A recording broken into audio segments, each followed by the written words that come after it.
Hello students.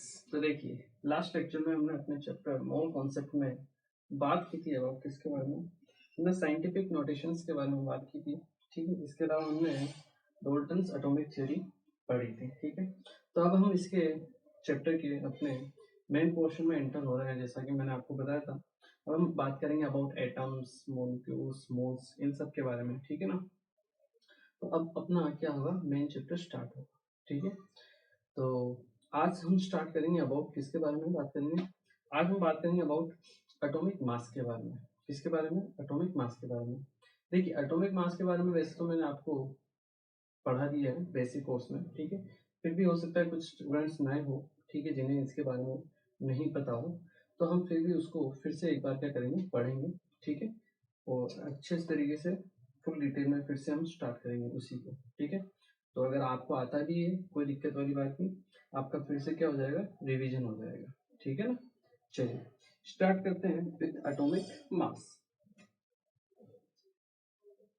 तो अगर हम बात करें एटॉमिक मास के बारे में, तो देखिए एटॉमिक मास क्या होता है। एटॉमिक मास का सिंपल मीनिंग होता है मास ऑफ एन एटम। क्या होता है? Mass of an atom.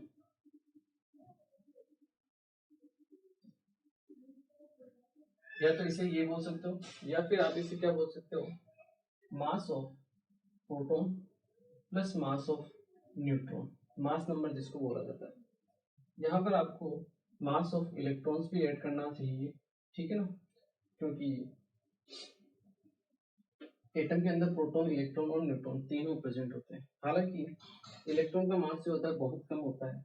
यहाँ अगर हम देखें मास ऑफ प्रोटॉन, वो लगभग बराबर होता है मास ऑफ न्यूट्रॉन के।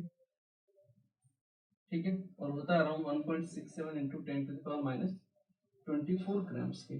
ठीक है, वहीं अगर हम बात करें मास ऑफ इलेक्ट्रॉन, वो कितना होता है आपके पास 9.1 इंटू 10⁻31 kg बोलिए, या फिर -28 ग्राम बोलिए।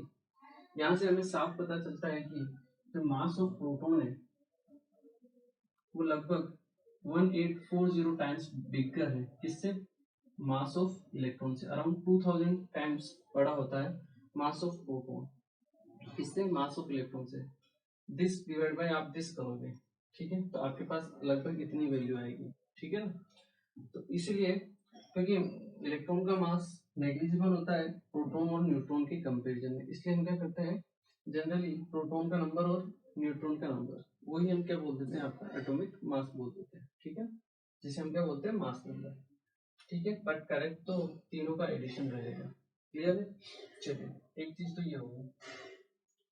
अब आप बात करें कि मास ऑफ एटम निकाले कैसे। ठीक है, तो पुराने टाइम में जब ये केमिस्ट्री आपकी थोड़ा सा इवोल्यूशन होना स्टार्ट हुआ था, जब लोग साइंटिस्ट इसके बारे में ध्यान देने लगे, रिसर्च होने लगी। ठीक है, तो उस टाइम में लगभग 19th सेंचुरी में, उस टाइम तक कोई हमारे पास ऐसा सोफिस्टिकेटेड डिवाइस नहीं था जिससे हम एक एटम के मास का पता कर सके। ठीक है, क्योंकि साइंटिस्ट को जरूरत थी एटम का मास निकालने की, क्योंकि रिसर्च कर रहे थे, रिएक्शंस होती है, कैलकुलेशंस होती है।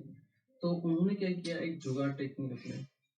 किसी को पता नहीं था क्या होता है मास ऑफ एन एटम, तो उन्होंने क्या किया, जुगाड़ टेक्निक अपनाई। वो जुगाड़ टेक्निक किस तरह से अपनाई उसके बारे में मैं आपको बताता हूँ। देखिए, मान लो आज भी इंडिया में बहुत सी जगह ऐसा होता है, ठीक है ना, अगर आप कहीं जाओ वेजिटेबल मार्केट में, सब्जी मंडी में, तो वहां पर आज भी वेट की जगह आपको पत्थर मिलेंगे।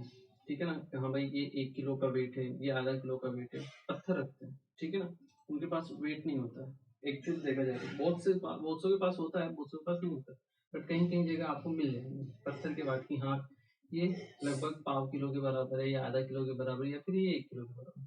इस तरह से ये जुगाड़ टेक्निक है। ठीक है ना, तो इसी तरह का जुगाड़ किया गया।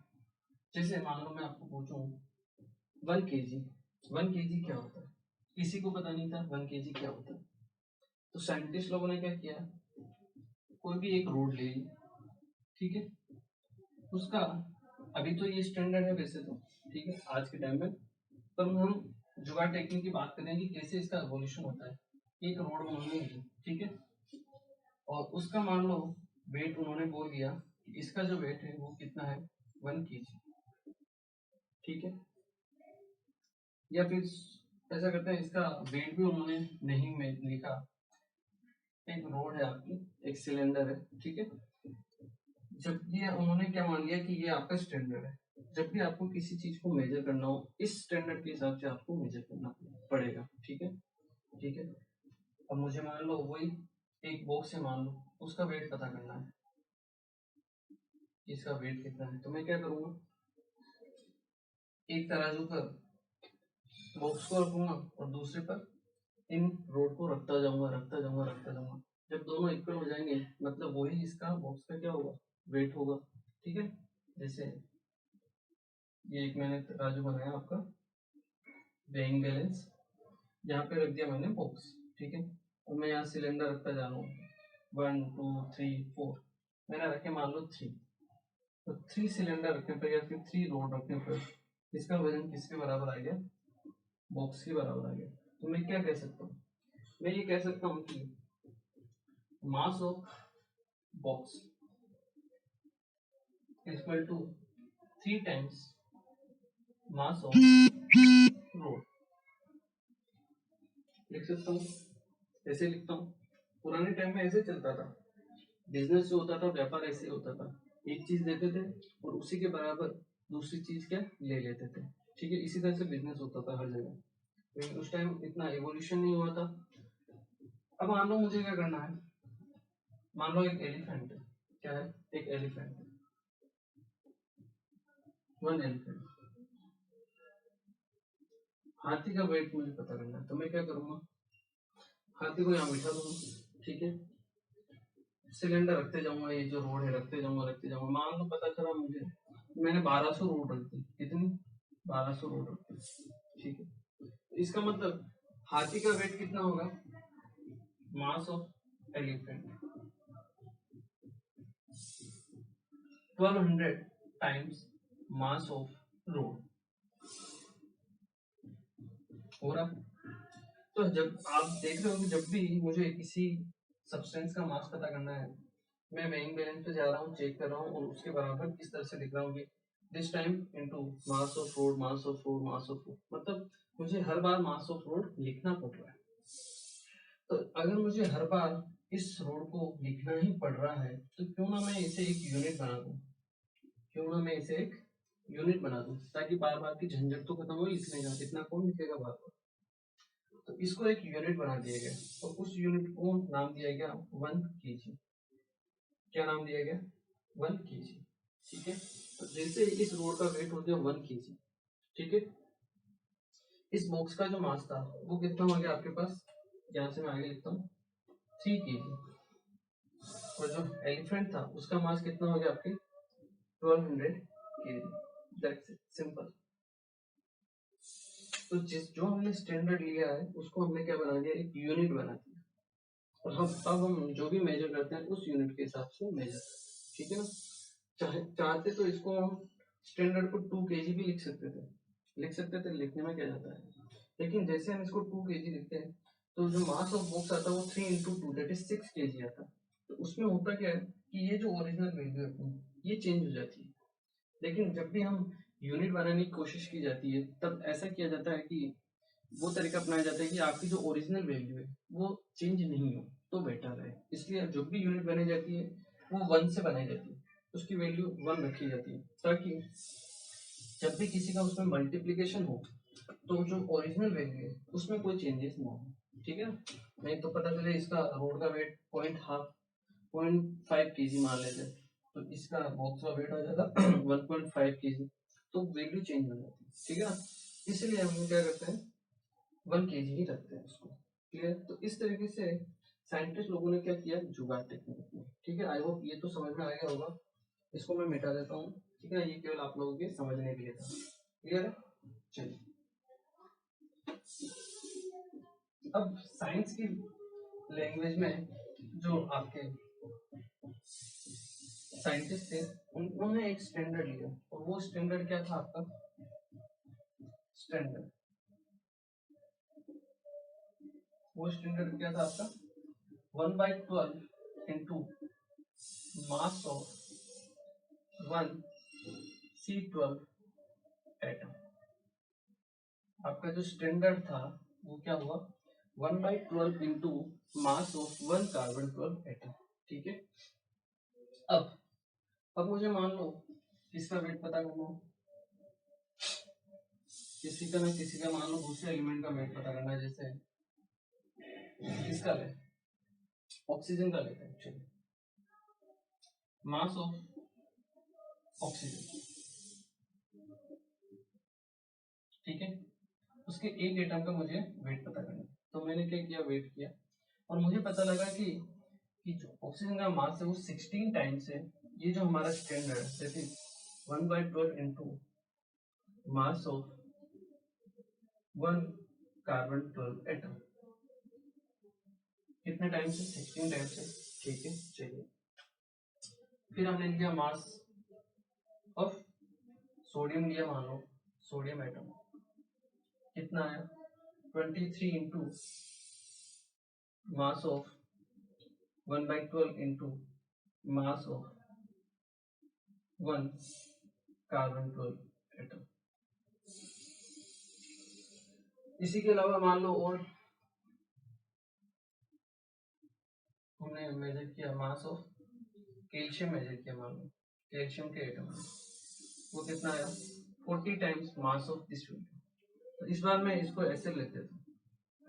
ठीक है, कौन इतना बड़ा बार बार लिखेगा, प्रॉब्लम है, बिल्कुल है। तो सॉल्यूशन क्या होगा, तो जिस तरह से लास्ट एग्जांपल में हमें बार बार लिखना पड़ता था मास of road, mass of road, mass of road, तो हमने उसको क्या कर दिया था, एक यूनिट में कन्वर्ट कर दिया था। सेम इसी तरह से जब मुझे इस चीज को बार बार लिखना पड़ रहा है तो मैं क्या करूंगा, इसे भी एक यूनिट में कन्वर्ट कर दूंगा। तो इसको हमने क्या कर दिया, एक यूनिट में कन्वर्ट कर दिया। ठीक है, और उस यूनिट का नाम दिया गया एटॉमिक मास यूनिट। क्या नाम दिया गया, एटॉमिक मास यूनिट, और स्मॉल मतलब इसे हम शॉर्ट फॉर्म में लिखते हैं AMU, एटॉमिक मास यूनिट। ठीक है, तो यही होता है आपका एटॉमिक मास यूनिट। तो यहां से जैसे मैंने वो लिखा, मास ऑफ ऑक्सीजन एटम कितना आ गया हमारे पास 16 AMU, mass of sodium atom कितना आ गया आपके पास 23 AMU, mass of calcium atom कितना आ गया आपके पास 40 AMU। सिंपल, बार बार आपको इसको लिखने की झंझट खत्म हो गई। क्लियर, हमने एक स्टैंडर्ड यूनिट बना ली भाई, AMU आपकी स्टैंडर्ड यूनिट है। अब आपको जिस भी एलिमेंट का मेजर पता करना हो, मतलब मास पता करना हो, आपको एटॉमिक मास यूनिट से आपको उसको कंपेयर करना है। ठीक है, चलिए इसे एक बार आप नोट कीजिए, फिर हम आगे की बात करते हैं। चलिए नेक्स्ट अगर हम बात करें,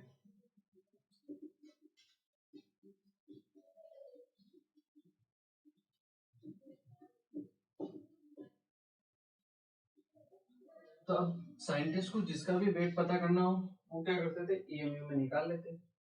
ठीक है, काम चल रहा था। तो 1 AMU किसके इक्वल हुआ आपके पास 1/12 into mass of 1 C12 atom. ठीक है, ये आ गया आपके पास।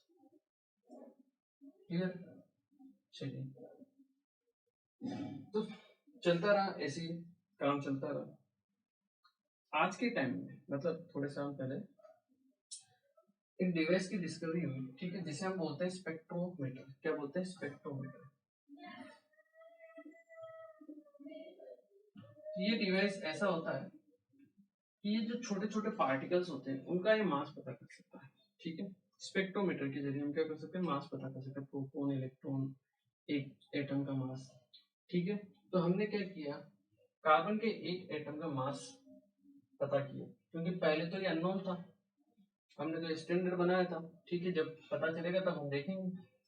तो आज के टाइम में हमें पता है, और हमने जब mass of 1 carbon 12 1 C12 atom उसका मास फाइंड आउट किया, किससे, स्पेक्ट्रोमीटर से, तो वो हमें मिलता है 1.99 इंटू 10⁻⁻23 ग्राम। ठीक है, और जब हम इस वैल्यू को यहाँ पुट करते हैं तो 1 AMU की जो वैल्यू आती है हमारे पास क्या आती है 1/12 into 1.99 into 10 to the power minus 23। यहाँ से 1 AMU की वैल्यू आती है आपके पास कितनी 1.67 या 66, ठीक है, into 10 to the power minus 24 gram. अब हमें एक AMU एटम के एक एटम का मास हमें पता चल गया ग्राम में, ठीक है, वो कितना होता है 1.67 into 10 to the power minus 24 gram, ठीक है। अब मुझे मान लो मास पता करना हो, मास ऑफ ऑक्सीजन एटम, हमने कितना लिखा था 16 AMU। AMU में पूछे तो 16 AMU, कोई दिक्कत नहीं। ग्राम में पूछे तो कोई दिक्कत नहीं। 16 इंटू 1 AMU कितना होता है 1.67 into 10 to the power minus 24 gram, ये ग्राम में आ गया। आज के टाइम हम किसी भी एटम का मास ग्राम में पता कर सकते हैं, ठीक है। तो ये जुगाड़ टेक्निक थी, स्टैंडर्ड अपनाया गया, स्टैंडर्ड बनाया गया, और फिर आज जाके हम क्या कर सकते हैं किसी भी एटम का मास पता कर सकते हैं, ठीक है। तो ये इंपॉर्टेंट चीज है कि किस तरह से आपका एटॉमिक मास का यूज हुआ और कैसे हमने उसका इवोल्यूशन किया, ठीक है। एक चीज तो ये हुई। दूसरी चीज अगर हम बात करें, इसी में होता है एक रिलेटिव एटॉमिक मास। क्या होता है relative atomic mass? Relative atomic mass क्या होता है? रिलेटिव एटॉमिक मास मतलब हम किसी के रिलेटिव में, मतलब किसी के रिलेशन में क्या कर रहे हैं, मास को फाइंड आउट कर रहे हैं। जैसे हम कंपेयर कर रहे हैं, आप इसको ऐसे बोल सकते हो, जैसे मैं आपको पूछूं, ये मान लो आपका बॉक्स है, ठीक है, इसका वेट 5 kg ए, तो ये दूसरा बॉक्स है, इसका वेट है मान लो 25 kg बॉक्स बी। अब मैं आपको कहूं कि मुझे मास ऑफ बॉक्स बी बताना है, mass of box B relative to A, relative to A, तो आप बताइए कैसे बता सकते हैं हम? नहीं बता सकते? बता सकते हो? मास ऑफ बॉक्स बी बताना है रिलेटिव टू ए, कि बी का मास कितना है ए के रिलेटिव में। तो मुझे पता है कि अगर ए का वेट 5 है, इसका 25 है, तो मतलब बी का जो मास है वो 5 टाइम्स है।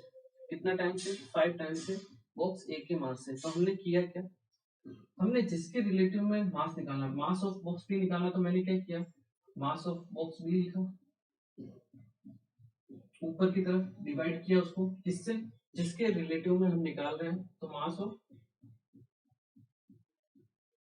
बॉक्स ए किया, ये कितना होता है 25/5 इक्वल टू 5। तो मतलब बॉक्स बी का जो मास है वो ए के रिलेटिव में कितना टाइम्स है 5 टाइम्स है। इसकी कोई यूनिट होगी? नहीं होगी, कोई यूनिट नहीं होगी, क्योंकि ये रिलेटिव में मास है, ये भी केजी, ये भी केजी, ये आपस में कैंसिल। तो ये जो आती है आपके पास यूनिट, क्या आती है, यूनिट लेस आता है, नंबर आता है केवल एक, क्योंकि हम किसी के भी रिलेटिव में निकालते हैं तो हम यूनिट नहीं लेते हैं, ठीक है ना, क्योंकि यूनिट कैंसिल होगी। बस यही फंडा होता है आपके रिलेटिव एटॉमिक मास का। Relative atomic mass, relative atomic mass मतलब क्या है, मास ऑफ एलिमेंट जो भी आपको निकालना है, मास ऑफ द एलिमेंट, या फिर अगर हम एक एटम के लिए निकाल रहे तो एक एटम के लिए बात कर सकते हैं, mass of one atom of element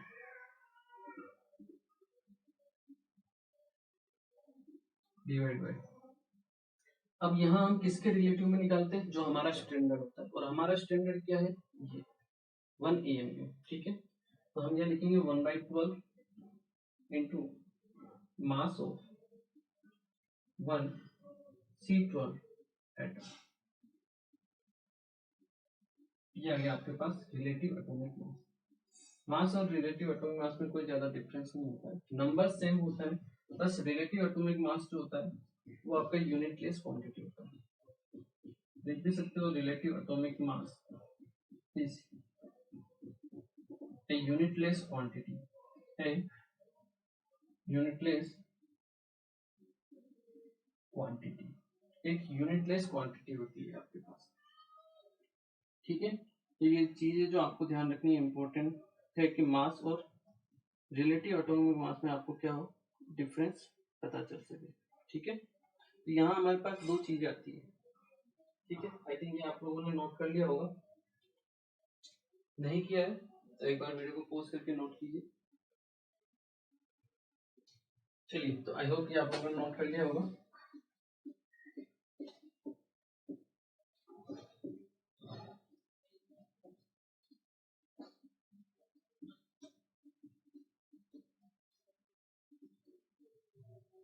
तो जैसे देखिए, मैं लिखता हूँ ऑक्सीजन। ऑक्सीजन के लिए आपके पास दो चीजें आई, एक तो है 16 और एक मैं लिखता हूँ 16 AMU। ठीक है, तो 16 क्या है, 16 है इसका रिलेटिव एटॉमिक मास। क्या है, रिलेटिव एटॉमिक मास है। जबकि 16 AMU क्या है, अगर हम बात करें तो this is mass of one oxygen atom. Mass of one oxygen atom, oxygen के एक एटम का मास है 16 AMU। ध्यान रखना, O2 हम इस तरह से बोलते हैं, तो इसमें दो एटम है। ठीक है, केवल एक का वेट है कितना, 16 AMU। ठीक है, O2 हो जाता है तो वो कितना हो जाता है, 32 AMU। ठीक है, चलिए, एक ऑक्सीजन के एक एटम का मास कितना है, कितना आपका 16 AMU। इसी तरह अगर हम बात करें molecular mass, molecular mass, molecular mass क्या होता है, सिंपल वर्ड्स में अगर हम कहें तो this is the sum of masses of all the elements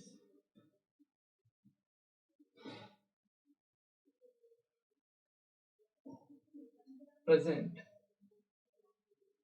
in a molecule। ठीक है, sum of the masses of all the elements present in molecule, एक मॉलिक्यूल में जितने एटम्स प्रेजेंट हैं सबका क्या कर दो, मास को ऐड कर दो। ठीक है, वो उसका हो जाएगा मोलिकुलर मास। जैसे वाटर के बारे में बात करें, सिंपल हम लेते हैं सबसे पहले H2। इसका अगर हम मोलिकुलर मास निकालें तो हाइड्रोजन के लिए एक होता है एटॉमिक मास, दो हाइड्रोजन होता है 2, प्लस ऑक्सीजन का कितना होता है 16, तो यहाँ पे आता है आपके पास 16। ठीक है, तो H2 का एक मॉलिक्यूल है, उसका मास कितना आ गया आपके पास 18 AMU। ठीक है, जिस तरह से हम सेम चीज एटम के लिखते हैं, वैसे ही सेम चीज हम मॉलिक्यूल के लिए भी लिख सकते हैं। मैं यहाँ लिखता हूँ एक बार 18 और इधर लिखता हूँ 18 AMU। ठीक है, तो जो सिंपल 18 है, जो यूनिटलेस क्वांटिटी है, वो क्या है आपका रिलेटिव एटॉमिक मास। अब जहाँ पे एटम होता था हम रिलेटिव एटॉमिक मास लिखते थे, क्योंकि यहाँ पे मॉलिक्यूल है तो हम क्या लिखेंगे, रिलेटिव मॉलिक्यूलर मास। ठीक है, 18 AMU, 18 AMU का मतलब क्या है, mass of one H2O molecule. पहले एटम के लिए होता था, अभी ये आपके मॉलिक्यूल के लिए।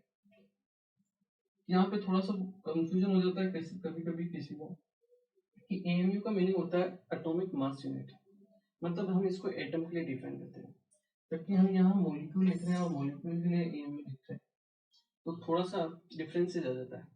तो इसको सॉल्व करने के लिए हम इसको क्या लिखते हैं, 18U। क्या लिखते हैं, सिंपल 18U। U मीनिंग क्या होता है, यूनिफाइड मास, यूनिफाइड मास, दोनों का मीनिंग एक ही है। अब यूनिफाइड मास आप चाहे एटम के लिए लिखो या फिर मॉलिक्यूल के लिए, किसी के लिए भी लिख सकते हो, आप यू लिख सकते हो। कहने का मतलब ये है कि 1 AMU जो है वो 1U ही है, लिख सकते हैं। तो ये किसके बराबर होगा, आपके 1.67 इंटू 10⁻24 ग्राम के इक्वल होगा। ठीक है ना, तो दोनों एक ही है, कोई दिक्कत नहीं है, चाहे एटम के लिए लिखो या मॉलिक्यूल के लिए लिखो। तो AMU भी लिख सकते हो, यू भी आपको लिखा हुआ मिल सकता है, दोनों करेक्ट है, कोई दिक्कत वाली बात नहीं। ठीक है, चलिए, तो मोलिकुलर मास हम कैसे फाइंड आउट करते हैं, ये तो मैंने आपको बताया। अब कुछ एलिमेंट्स है जिनके मोलिकुलर मास आपको या फिर जिनके एटॉमिक मास आपको पता होना चाहिए, ताकि आप क्या निकाल सको, मोलिकुलर मास निकाल सको। ठीक है, तो कुछ जनरल आपके एलिमेंट्स हैं, उनके बारे में हम बात कर लेते हैं। इसको एक बार आप नोट कर लीजिए।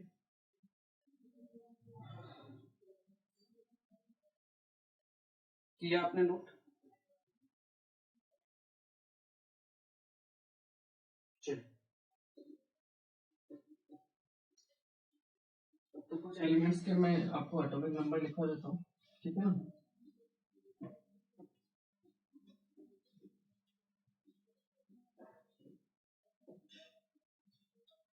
तो हो सकता है किसी किसी स्टूडेंट को लग रहा हो कि ये तो रिपीट कर रहे हैं सब, तो देखिए हो सकता है रिपीट ही है, आप एक रिवीजन की तरह लीजिए इसको, ठीक है ना, क्योंकि हो सकता है कोई नया स्टूडेंट ऐड हुए हैं तो उनको भी थोड़ा नॉलेज मिलना चाहिए, ठीक है ना।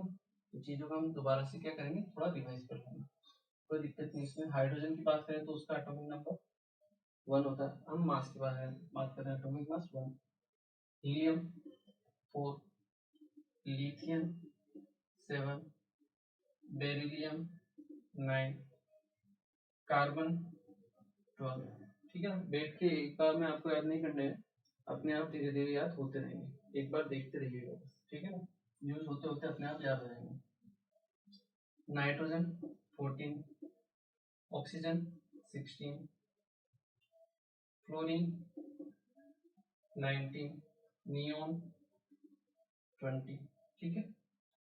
इसके बाद ले लीजिए सोडियम 23, मैग्नीशियम ले लीजिए 24, एल्यूमिनियम ले लीजिए 27, फॉस्फोरस ले लीजिए 31, ठीक है।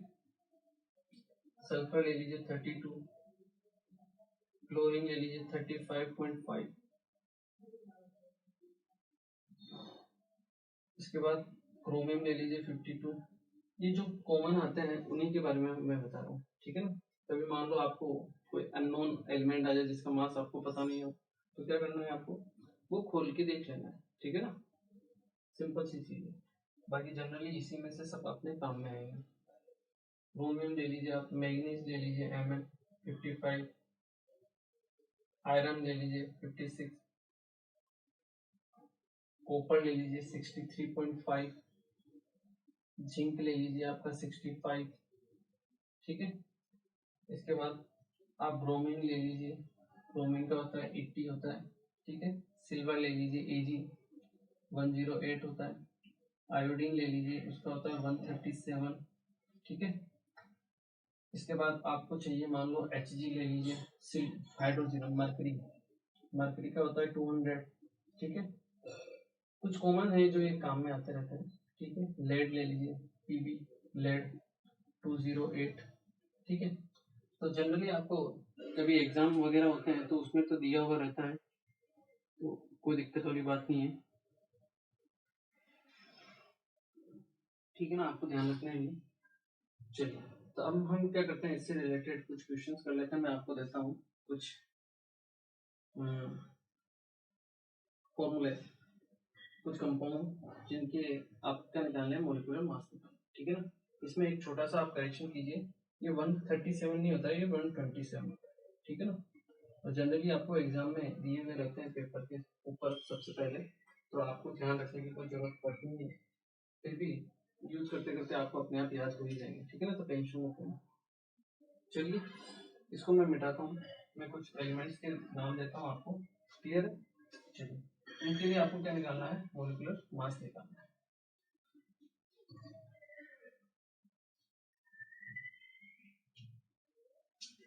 जैसे H2SO4 ले लीजिए आप,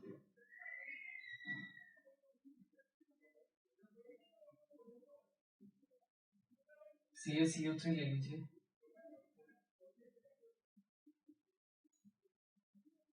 उसके अलावा और क्या ले सकते हो आप, कोई भी और कंपाउंड ले सकते हो। अगर आपको शुगर का फॉर्मूला पता है, शुगर वो ले लीजिए, ग्लूकोज ले लीजिए, K4 FeCl6 ये ले लीजिए, आप ले लीजिए मान लो MgCl2.6H4, ठीक है। आई होप ये आप लोगों ने पढ़ा तो होगा, इसको एक बार आप कीजिए, तो मैं आपको बताता हूँ कैसे मोलिकुलर मास निकालना, क्लियर है।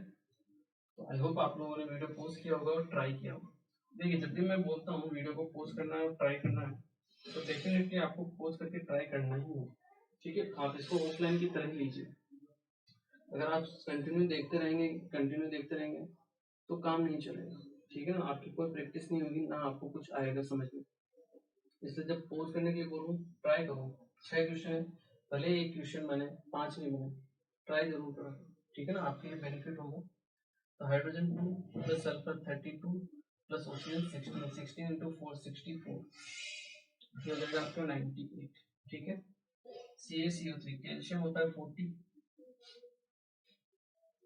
कैल्शियम कितना होता है 40 होता है, मैंने लिखवाया था नहीं लिखवाया था, अगर नहीं लिखवाया तो ध्यान रखना। पोटेशियम कितना होता है 39 और कैल्शियम होता है 40, ठीक है ना, मुझे ध्यान नहीं रहा, शायद लिखा है नहीं लिखा है, अगर लिखवा दिया है तो ठीक है, नहीं लिखवाया तो ध्यान रखिए। कितना होता है 40, कार्बन का होता है 12 प्लस ऑक्सीजन 16 इंटू 3 48, ये होता है आपके पास 100, ठीक है। शुगर का फॉर्मूला होता है C12H22O11, ठीक है। तो 12 इंटू 12 144 प्लस 22 प्लस 16 इंटू 11 तो 160 176, इसको आप ऐड कीजिए, कितना आएगा आपके पास 144 प्लस 176 प्लस 22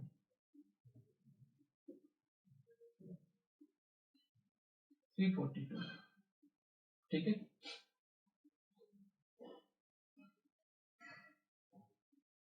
क्लियर, चलिए। ग्लूकोज का फॉर्मूला होता है C6H12O6, ठीक है।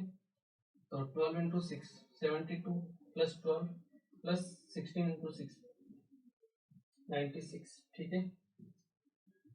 तो देखिए 96 प्लस दिस 180 आपके पास आंसर है, ठीक है। A4FeCN6 ऐसे ब्रैकेट में लिख दिया तो इसका मतलब ये नहीं कि आप कोई दूसरा तरीका है, मॉलिक्यूलर फॉर्मूला निकालने का सेम तरीका है, तो डिफरेंट कंपाउंड है इसलिए लिख दिया।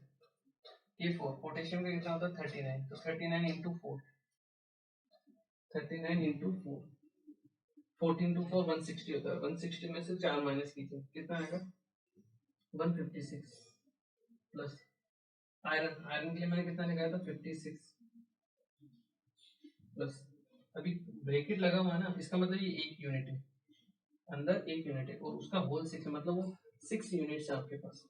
तो एक यूनिट का मास पता करो, उसको 6 से मल्टीप्लाई कर दो। कार्बन 12 प्लस नाइट्रोजन, कार्बन का 12 एंड नाइट्रोजन का होता है आपका कितना 14, तो 14 और 12 कितना होता है 26, 26 इंटू 6 अगर हम करते हैं 156 आता है, तो प्लस हमने किया 156, ठीक है। दोनों को ऐड कीजिए 156 कितना होता है 312 प्लस 56 863, तो आपके पास आंसर आएगा 368। क्लियर है। सेम इसी तरह से MgCl2.6H2 का निकालें, तो कभी कभी स्टूडेंट इसको मल्टीप्लाई भी कर देते हैं, इसका मास निकाल देते हैं फिर इसका मास मल्टीप्लाई कर देते हैं, मल्टीप्लाई नहीं होता है, सब ऐड होते हैं आपके मोलिकुलर मास में, सम। 6H2 का मीनिंग है आपके पास H2O के 6 मोलिक्यूल्स है, कितने 6 मोलिक्यूल्स है, ठीक है ना। मैग्नीशियम का होता है 24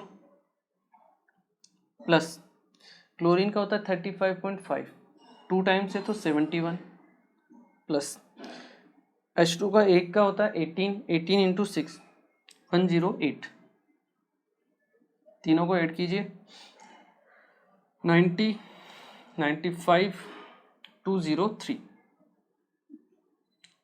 आपका आंसर आएगा। क्लियर है। तो इस तरह से हम क्या कर सकते हैं मॉलिक्यूलर मास को फाइंड आउट कर सकते हैं, इसे नोट कीजिए और पॉज करके।